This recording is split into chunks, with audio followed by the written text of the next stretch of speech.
Hello friends, welcome again. As the students of literature, when you study poetry, you must have observed that the language of the poets is different from the language of the common people like me and you. Okay, the language, the diction of the poets is artistic, it is ornamental. What makes the language of the poets different from our own language? The answer is that the poets make use of figures of speech in their language, in their poetry. And these figures of speech are the ornaments of language. As a girl uses different ornaments to look more beautiful, in the same manner the poet uses ornaments of language to make his poetry more beautiful, more effective. And friends, in my one of my previous videos, we discussed simile and metaphor and other poetic devices. Today, we want to discuss the difference between assonance and alliteration. Friends, assonance and alliteration both are different figures of speech as found in English poetry. But first we begin with the discussion of what an assonance is. Assonance is a repetition of the same or the similar vowel sound within words, phrases, or sentences. Friends, we know that in our language we have different two types of sounds. They are consonants and vowels like k, k, b, m, p.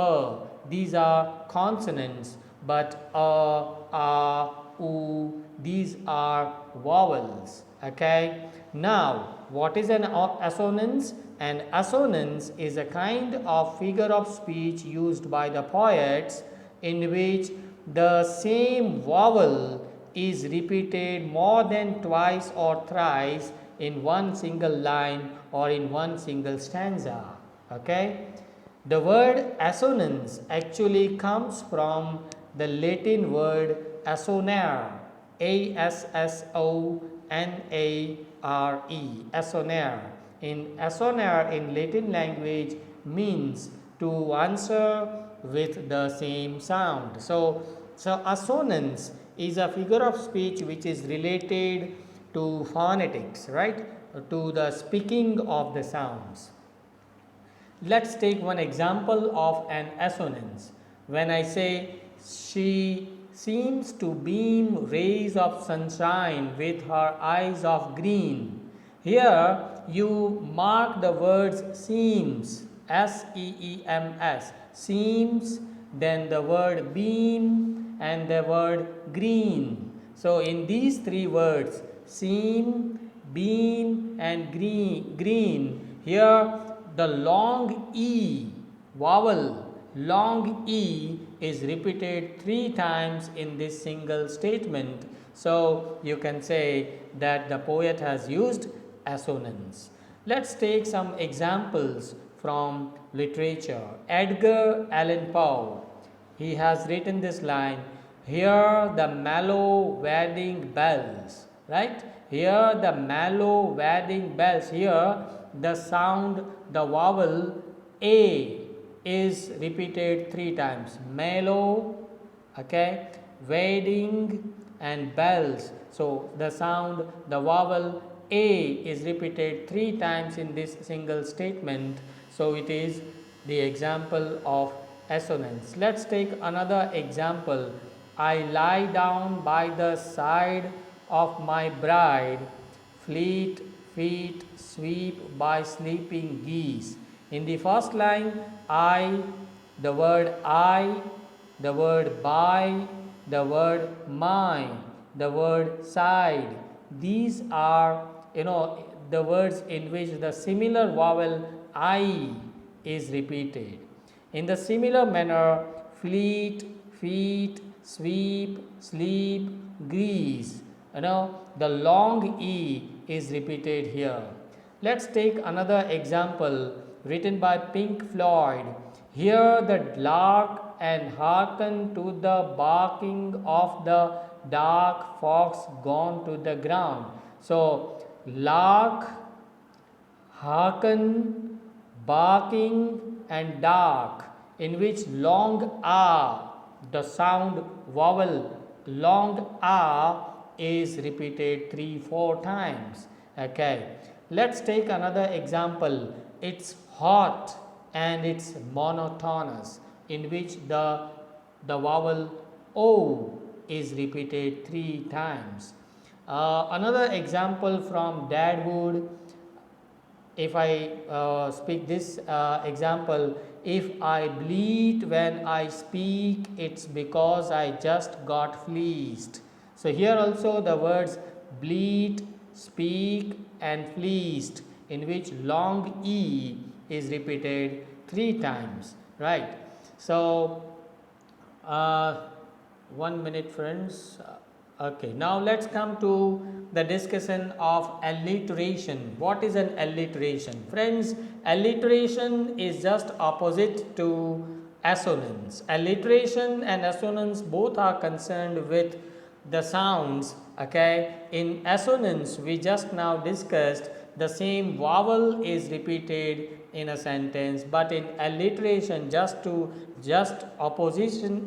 opposition to assonance, in alliteration, the same consonant is repeated more than twice or thrice. In fact, it is a funny literary device which is used to catch the attention of the readers, of the listeners. It is a figure of speech in which the words begin with the same consonants. Okay, here the same consonant is repeated more than twice. Say for example, jackrabbits jump and jiggle jauntily, in which the consonant J is repeated 4 times.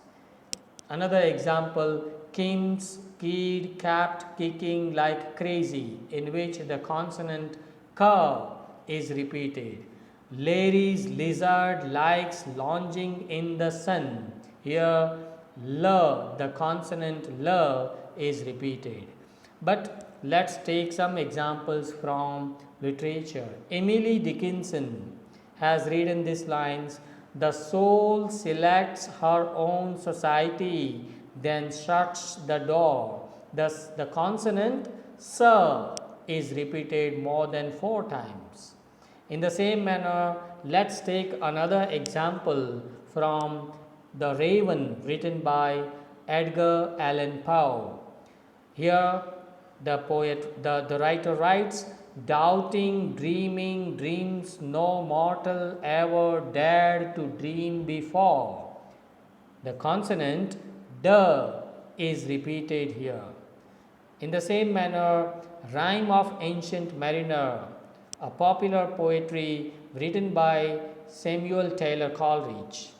Let's take these lines from S.T. Coleridge. The fair breeze blew, the white foam flew, the furrow followed free. We were the first that ever burst into that silent sea. So many alliterations you find in these 4 lines. The fair breeze blew, so breeze blew. White foam flew, fur. Okay, furrow followed free, fur, repeated. In the same manner, silent sea, sir, the consonant sir is repeated. So friends, let's conclude now by saying that assonance is a figure of speech in which the vowels are repeated, and alliteration is a figure of speech in which consonants are repeated. But both these poetic devices are used to win the attention, to catch the attention of the listeners and of the readers, and these kind of figures of speech give some special effect to poetry. So friends, here I finished this discussion. If you have any doubts and questions, do write to me in the comment section of this channel. If you really like this video, friends, please share this video among your friends. Thank you very much.